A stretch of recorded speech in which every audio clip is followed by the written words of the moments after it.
दोस्तों, स्वागत है आप सभी का हमारे चैनल हिंदी समाचार में। देश और दुनिया भर की बड़ी खबरें जानने के लिए तैयार हो जाइए।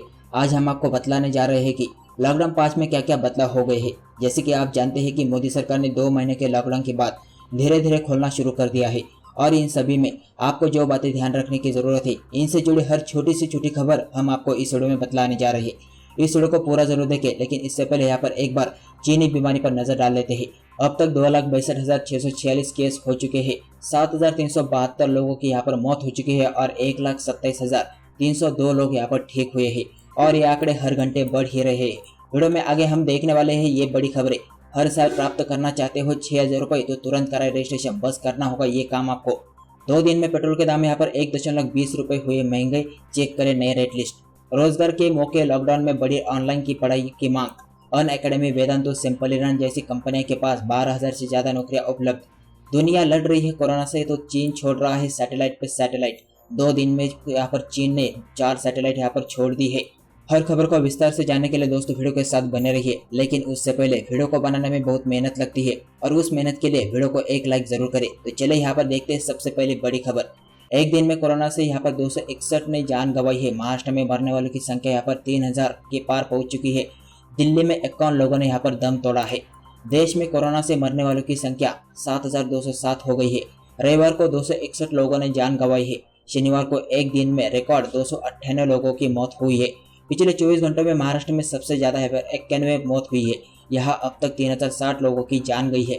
देश की राजधानी दिल्ली में 51 मरीजों की मौत हुई है। यहाँ मरने वालों की संख्या 812 हो गई है। महाराष्ट्र के बाद सबसे ज्यादा 1,249 मौतें गुजरात में हुई है। यहाँ रविवार को 30 मरीजों ने दम तोड़ा है।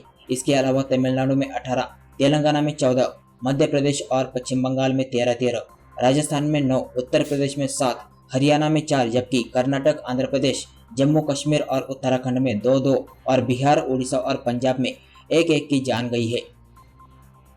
हर साल प्राप्त करना चाहते हैं 6,000 रुपये तो तुरंत कराए रजिस्ट्रेशन, बस करना होगा आपको ये काम। केंद्र सरकार प्रधानमंत्री किसान सम्मान निधि योजना के तहत देश के किसानों को हर साल 6,000 रुपये की आर्थिक सहायता उपलब्ध कराती है। सरकार 3 बराबर किस्तों में किसानों को यह राशि प्रत्यक्ष लाभ हस्तांतरण के जरिए भेजती है। कोरोना संकट के इस काल में किसानों को सीधी मदद उपलब्ध कराने के लिए सरकार ने पीएम किसान के लाभार्थियों को अप्रैल में ही चालू वित्त वर्ष की किस्त यहाँ पर भेज दी है। बड़ी संख्या में किसान इस योजना का लाभ उठाना चाहते हैं। अगर आप भी इस योजना के लाभ उठाना चाहते हैं तो रजिस्ट्रेशन करना चाहते हो तो यहाँ पर रजिस्ट्रेशन करने की सभी प्रोसेस यहाँ पर बताने वाला हो। किसान इस योजना के लिए अगर रजिस्ट्रेशन करना चाहते हो तो पीएम किसान इस वेबसाइट पर जाकर आप रजिस्ट्रेशन कर सकते हो और इसका लाभ उठा सकते हैं। अगली बड़ी खबर यहाँ पर अनलॉक 1 बदले हुए अंदाज में खुल गए रेस्टोरेंट, टेबलों के बीच 6 फुट की दूरी और मेन्यू है डिजिटल। कोरोना का फैलाव रोकने के लिए लागू लॉकडाउन के 75 दिन पश्चात सोमवार को शहर में कई रेस्टोरेंट बदले हुए अंदाज में खुल अवश्य गए, लेकिन लोग फिलहाल जाने से कतरा रहे हैं। शहर में आज खुले रेस्टोरेंट में सारी व्यवस्थाएं बदली हुई नजर आई और कोरोना संक्रमण से लोगों को बचाने के लिए किए गए उपायों के साथ अनलॉक 1 के साथ दिन गुजर चुके हैं। कोरोना और लॉकडाउन 5 के बीच 75 दिन बाद आज जोधपुर से hotel, restaurant, shopping mall, club खुल गए हैं। राज्य सरकार की शनिवार को जारी नई गाइडलाइन के अनुसार सोमवार से खुलने वाले रेस्टोरेंट में सैनिटाइजेशन, थर्मल स्क्रीनिंग, मास्क के इस्तेमाल और सोशल डिस्टेंसिंग सहित अन्य नियमों के पालन में कई बदलाव नजर आए। रेस्टोरेंट में टेबल सीटिंग व्यवस्था में कम से कम 6 फुट की दूरी अनिवार्य करने से अब पहले की अपेक्षा कम लोग बैठ पाएंगे। होटल व रेस्टोरेंट में एक टेबल पर 2 से ज्यादा लोग नहीं बैठ सकते। अगली बड़ी खबर यहाँ पर 2 दिन में पेट्रोल यहाँ पर 1.20 रुपये हुआ महंगा, चेक करें नए रेट लिस्ट। देश में पेट्रोल और डीजल की कीमतें एक बार फिर बढ़ने लगी है। लगातार दूसरे दिन सोमवार को पेट्रोल और डीजल की कीमतें में 60 पैसे का इजाफा हुआ है। इस वजह से यहाँ पर दिल्ली में पेट्रोल की कीमत 71.86 रुपये से बढ़कर 72.46 रुपये प्रति लीटर हो गई है, जबकि डीजल की कीमत 69.99 रुपये से बढ़ाकर 70.59 रुपये प्रति लीटर कर दी गई है। इससे पहले तेल कंपनियों ने रविवार को 83 दिनों के अंतराल के बाद कीमतों की समीक्षा करते हुए इसमें 60 पैसे प्रति लीटर की बढ़ोतरी की थी। इस तरह कीमतों में लगातार दूसरे दिन वृद्धि हुई है। इन 2 दिनों में पेट्रोल 1.20 रुपये प्रति लीटर महंगा हुआ है।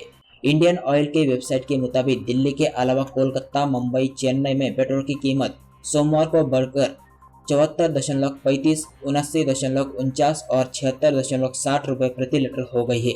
वही डीजल के भाव 66.61, 69.37 और 69.25 रुपए प्रति लीटर हो गई है। बता दें कि अंतर्राष्ट्रीय बाजार में कच्चे तेल की कीमतों में गिरावट का फायदा उठाने के लिए सरकार ने पेट्रोल और डीजल पर उत्पाद शुल्क में 3 रुपए प्रति लीटर की बढ़ोतरी की थी, जिसके बाद कीमतों की समीक्षा रोक दी गई थी।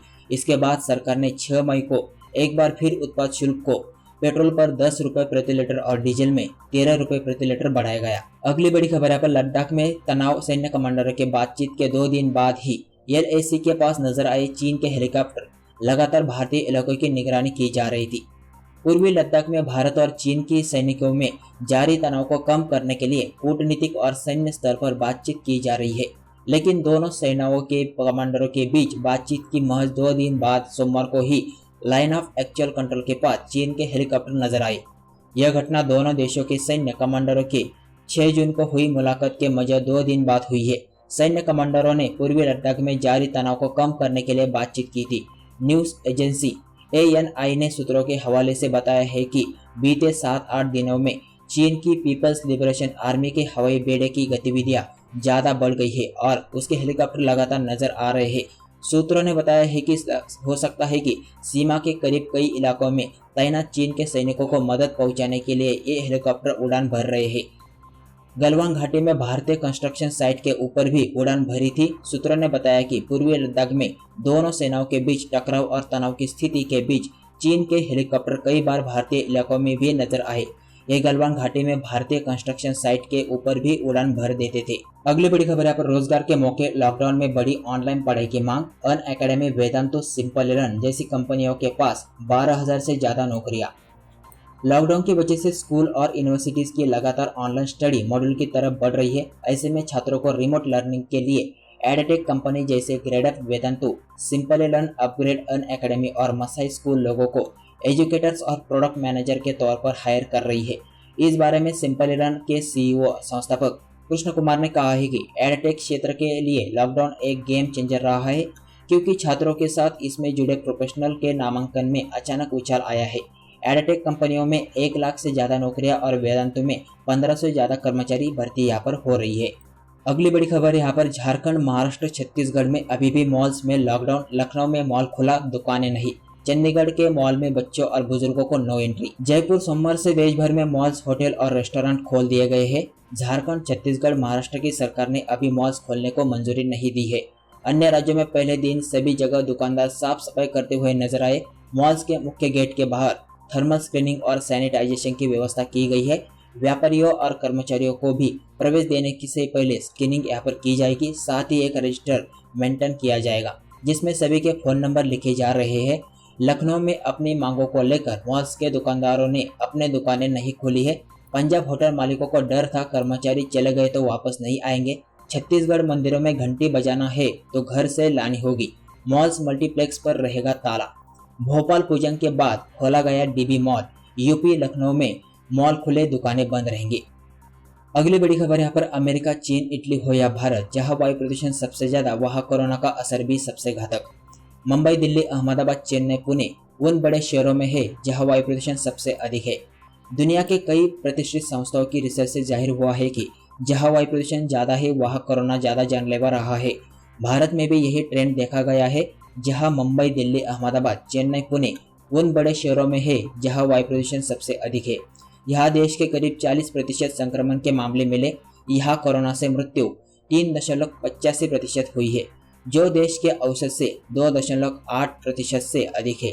हाल ही में छत्तीसगढ़ के राज्य स्वास्थ्य संसाधन केंद्र की स्टडी में यही नतीजे सामने आए हैं। अमेरिका, जो इलाके ज्यादा प्रदूषित है, वहाँ 15% मृत्यु दर रही है। चीन 120 शहरों में संक्रमण के मामले क्योंकि प्रदूषण ज्यादा है। इटली, उत्तर इटली सबसे ज्यादा प्रदूषित, यहाँ मृत्यु दर 12% है। अगली बड़ी खबर यहाँ पर न्यूजीलैंड का सक्सेस मंत्र, कोरोना की फ्री होने के लिए 4 स्टेप और 43 पॉइंट्स का प्रोग्राम। 7 हफ्ते सप्ताह लॉकडाउन रहा। न्यूजीलैंड के प्रधानमंत्री जेसिडा अर्डर्न ने सोमवार को कहा है कि देश के कोरोना मुक्त हो गया है। जेसिडा के मुताबिक उन्हें जब यह जानकारी मिली तो वह नन्ही बेटी के साथ झूम उठी। जेसिका ने कहा कि मुझे अपने देश और यहाँ के लोगों पर गर्व है। हमने एक बेहद ही मुश्किल जंग को मिलकर जीता। रिपोर्ट्स के मुताबिक आखिरी मरीज 50 साल की महिला थी। उसका इलाज ऑकलैंड के एक नर्सिंग होम में हुआ। न्यूजीलैंड के लिए कोरोना से जंग आसान नहीं रही। कामयाबी का एक सूत्र एक ही रहा था, सरकार की कोशिश और लोगों का समर्थन। करीब 7 हफ्ते के सख्त लॉकडाउन रहा। वैसे पाबंदियां 75 दिन रही। इसके बाद धीरे धीरे ढील दी गई, यात्रा संबंधी ढील दी गई। तो सरकार की अपील थी लोग अपने देश के टूरिस्ट प्लेसेस को ही तवज्जो दे। इससे सरकार की आय बढ़ेगा और लोगों का मनोरंजन भी हो जाएगा। न्यूजीलैंड की आबादी 50 लाख से भी कम है। फरवरी के आखिर में यहाँ कोरोना की आहट सुनाई दी।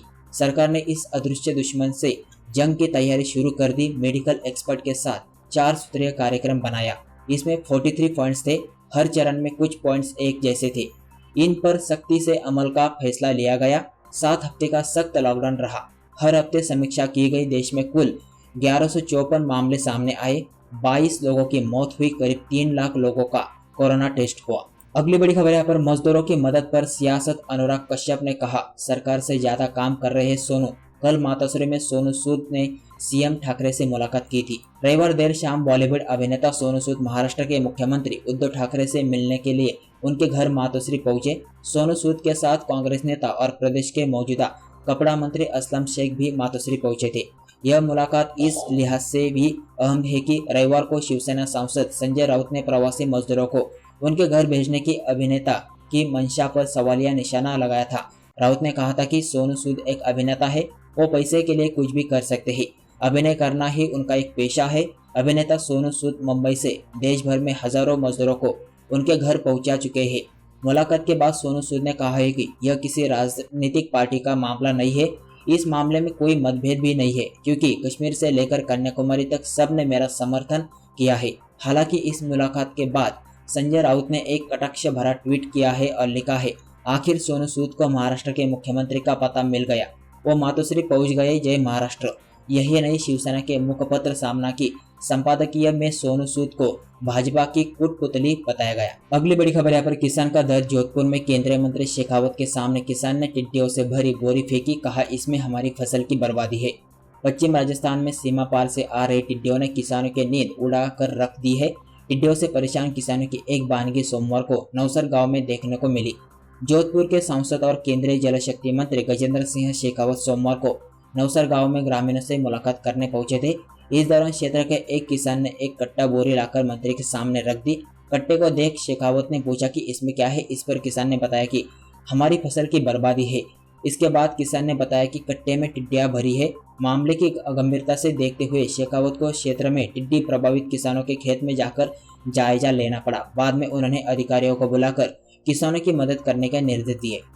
अगली बड़ी खबर यहाँ पर दिल्ली एनसीआर में महसूस किया गया एक और भूकंप का झटका। तीव्रता 2.1। दिल्ली में एक बार फिर से भूकंप का झटका महसूस किया गया। रेक्टर स्केल पर भूकंप की तीव्रता 2.1 रही है। फिलहाल किसी जानमाल के नुकसान की खबर नहीं है।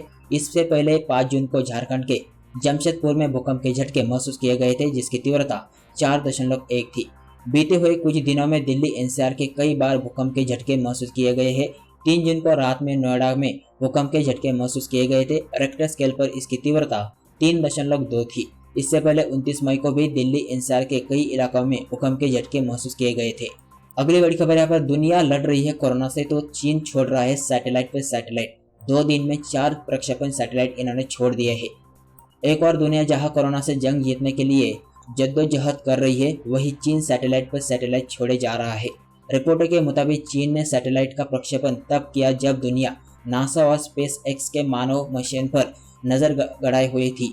चीन ने 2 दिनों में 2 सफल प्रक्षेपण के जरिए 4 सैटेलाइट को अंतरिक्ष में पहुंचाने का काम किया है। space.com के मुताबिक नासा में 30 मई को जिस समय अंतर्राष्ट्रीय अंतरिक्ष स्टेशन की ओर अपने डेमो 2 मिशन का शुभारंभ किया था, ठीक उसी समय चीन ने अपने 2 सैटेलाइट को अंतरिक्ष में भेजा। अगली बड़ी खबर यहाँ पर कन्नड़ एक्टर चिरंजीवी सरजा को श्रद्धांजलि देते हुए लोगों से हुई एक बड़ी गलती। दोनों एक्टर का नाम एक जैसा होने की वजह से ये गलती हुई है। जिन चिरंजीवी का निधन हुआ है वे कन्नड़ के एक्टर थे और पोस्ट में जिस व्यक्ति की तस्वीर दिखाई जा रही है वे तेलुगु एक्टर चिरंजीवी है।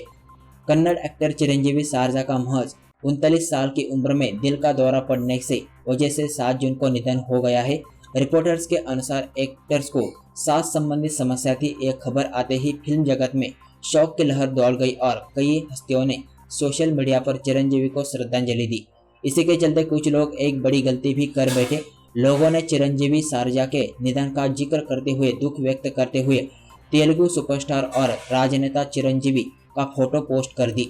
दोनों एक्टरों का नाम एक जैसा होने की वजह से यह गलती हुई। जिन चिरंजीवी का निधन हुआ है वे कन्नड़ एक्टर थे और पोस्ट में जिस व्यक्ति की तस्वीर दिखाई जा रही है वे तेलुगु एक्टर चिरंजीवी है।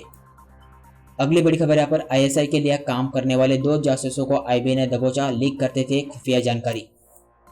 राजस्थान के बीकानेर से आईएसआई के 2 जासूसी को आईबी ने गिरफ्तार किया है। दोनों की पहचान विकास कुमार और चिमनलाल के रूप में हुई है। आर्मी एरिया में ठेकेदार का काम करने वाले ये लोग आईएसआई के लिए काम करते थे। बताया जा रहा है कि हनी ट्रैप के जरिए आईएसआई इन्हें अपने जाल में फंसाया था। सेना की फायरिंग रेंज महाजन फील्ड में संविदा पर यह दोनों कार्यरत थे।